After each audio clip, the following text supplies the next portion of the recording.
So people, welcome back to Galilee. Got back yesterday, so about mid-afternoon, and because of Confrere, who's a biblical scholar, he wanted to come up on Mount Arbel. He'd never been here before, so that affords you a complete view here of this part of the Sea of Galilee from up here on high. A magnificent sunrise. There he is over there, actually. You can see him there. Father Vincent Harriman. I know him since he was a little boy, long before he was a teenager, because his older brother joined our community also, and he's a marvelous priest serving in Germany now after many years, serving our whole community worldwide. And over here we have Wadi Hammam, and so we drove over to the parking lot over there and come in where that line of trees are. That's the wadi, where there's water and a spring over there, and we came up from the back of the mountain here. So now there's just a little bit of our stroll left here for you. I didn't realize it kind of took me by surprise. I'd love to have caught the first moment, but there we are. We rejoice in what great blessings we have always. So many times we wish we had done other things, right? But this is a very good thing to be here this morning and enjoying this nature. I had a great time in Switzerland. Our first week we were right on the border of Switzerland, but in Italy, in a little retreat house that I was actually tempted to do a video, but just didn't have the time. And Thursday night when we got back there to take the flight, the Ryanair from Bergamo, and this retreat center was used by people like St. Charles Borromeo, one of the great reformers of the church in the 1500s, an extraordinary gifted person in dealing with people, in helping people in need, in teaching, in understanding, in leading pastors. And I think it was his brother, his cousin, also had an extraordinary role at that time. That's another subject, but it's amazing then that house was founded back then in that time. And it was also used by Capuchins. That's a reform branch of the Franciscans. And they started around 1200, a little after 1200. And then a couple hundred years later, the Capuchins started as a reform of the Franciscans. And then we saw more of their work in Switzerland, in a very old house that goes back to shortly after the time of St. Francis. We didn't stay there, but they also have an ancient library, an amazing treasure, a beautiful little garden, a wonderful view. People who start out renewing lives always look for some solitude, some quiet place to have their soul withdrawn from the pressures of the times, oftentimes the corruption of the times, but then they're able to go out and bring good news and bring light into a world in chaos. Let there be light. You know, we're reading from Genesis now with the story of Abraham, which is such a delight. And we're just getting snippets of the story, really, and particularly his encounters with God repeatedly, and how he's just an ordinary guy, or an extraordinary guy. It's both, you know, and the challenges of herding as a Bedouin across the plains of Chaldea, across the hills, looking for lost sheep, prospering, doing very well, but at the same time very deeply frustrated because he doesn't have a child, an heir. And I think it was yesterday we had that conversation between him and God and saying, you want one of my workers to inherit all that you have promised me? And he loves Ishmael. And he asks God to bless Ishmael, which God does. God doesn't revoke his blessings. And obviously then when a son of Sarah will come to be, Isaac, and that's the story today, then there are those tensions with Isaac and Ishmael, but that's a story down the road. So here today we are with that promise renewed. And the famous name of Isaac is also explained how Sarah laughs. And that's the meaning of the word Isaac. That sometimes we laugh at God's plans. We can't think that they're for real. And this happened all through time. And then we were staying at another monastery in one called Disentis. It was actually founded in the year 720. And we stayed there one night en route to Einsiedeln. And we were at that time in the very core of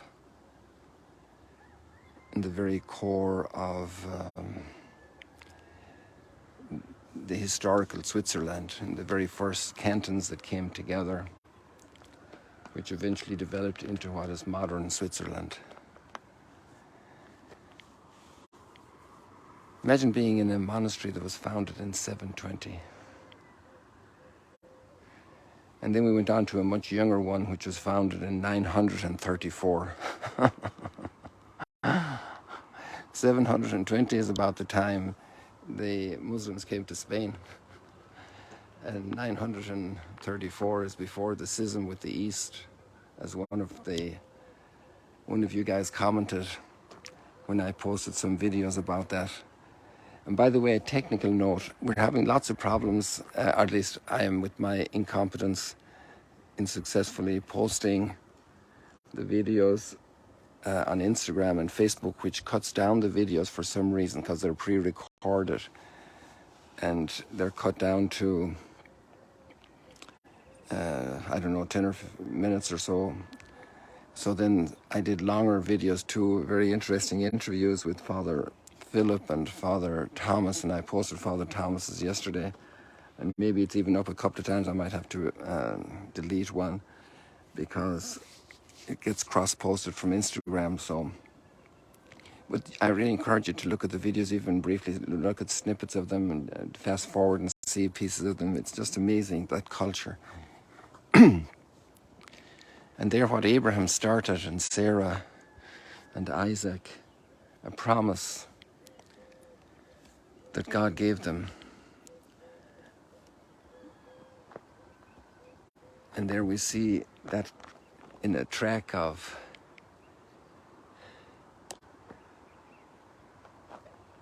rocky terrain, a lot of pathways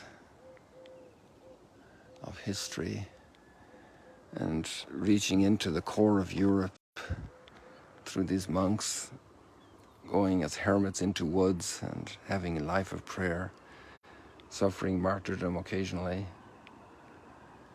And then their monastery in Einsiedeln, where we were for another week, was destroyed, or semi-destroyed, 5 times in the last almost 1100 years. They had to flee from Napoleon. His troops, the French troops, actually did burn down part of the monastery. And they had fires, and then we got to see the library. You got to see that. It's just an amazing library. And you'll see that on the YouTube post, because the Facebook cut it off, and also the Instagram. And it's easy to find the YouTube. The link is provided here. It's just amazing. Amazing to see all of this incredible history And people, ordinary human beings like Abraham that have doubts, that are struggling with God's promise. You know, Jesus said, come follow me. And we have a great gift and message of salvation. And there are times of laxity, we slow down, like climbing up the mountain, you know, you stop. The mountain of the spiritual life, which has been a famous image also. You just think of Mount Sinai. And here we have the Mount of Beatitudes right in front of us here. Basically, if you look on a straight line, it's very hazy, so at the corner of the lake to the northwest corner there to the left of just about the center of the screen, just up a little bit is the Mount of Beatitudes. And then over there to the right center of the screen now is Capernaum. And then down from the Mount of Beatitudes toward us, you have the multiplication of the loaves, the primacy of Peter. I'm saying all of this not for our long-term participants here at the Sunrise Stroll and Chat, but for all the new people who might be looking. So this is a very special place, looking across into Syria and up here beyond the mountains to Lebanon. And we don't see Mount Carmel from here, I don't think. I see a ridge that I'm curious about now, way back there, but I don't think it's as far as Mount Carmel. No, I don't think so. And that would be then close to the Mediterranean, so it's much further over.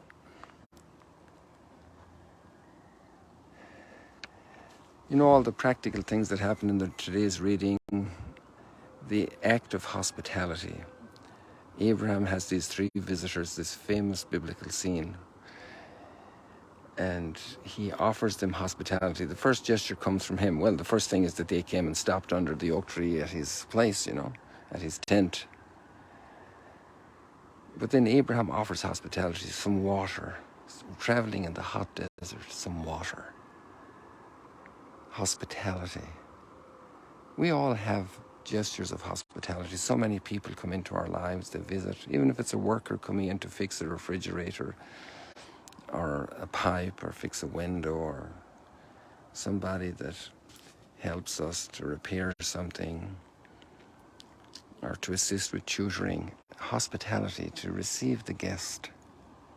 It's one of the big characteristics of Benedictine spirituality, to receive the guest like Christ himself would be received. And that transformed European culture. And this first act of hospitality we have here in the Bible of Abraham hosting these three mysterious visitors. And this triggers something marvelous, the renewal of God's promise to him, becoming more and more concrete. Because, you know, we're kind of funny people, we human beings, that if God promised to Abraham, I'll give you a son, and he had it the next day, Abraham think he did it himself, you know. But he had to wait a long time, a long coaching, from 75 to 100. You know, it's a long wait. A long wait. Takes a lot of time to do a doctorate like this young man has just completed wonderfully on a famous Syrian disciple, Ephraim, in the 4th century, just across there where the sun is rising. And his great contribution to understanding the gift of the gospel for ordinary people. And the exercise of hospitality is for ordinary people. Just imagine, there's a beautiful feature of Middle East here, really. Like any of these families, and I don't know any of them, a few of them, because some of them work in Magdala, in this village. If I go there, they'll offer me something to drink right away, something to eat, especially if they're having a meal. I've never been walking in the Judean desert and meeting Bedouins who don't offer something. And from that offering, relationships build. It's amazing how a small thing builds a lot. The centurion comes today in the gospel to Jesus and said, Jesus, come and cure my servant. And all that came from that, he walked to find Jesus for his servant. all the little deeds of service and how they trigger huge developments. None of our actions are on their own. They're not too small to be important. And they involve our mind to understand, to perceive. They involve our heart to add that affection, to do it personally, because each person who comes into my life is so important, to love them. It involves my hands to prepare that water, to prepare that food, that piece of bread, that meal. And it's amazing how through these practical things, going to get somebody to help the servant who is sick, through these practical things, so much bursts forth. I think that's our big message today, and we leave it like that for this morning. And wish you many, many blessings. There's a lot more things I'd like to tell you, but little by little, they'll come out in the story as we go along. So I can go into the selfie moment this way here, so you get the sunrise and the selfie at the same time. I don't know if that'll be possible. Let's see here. There we go. See you later, alligators. God bless you.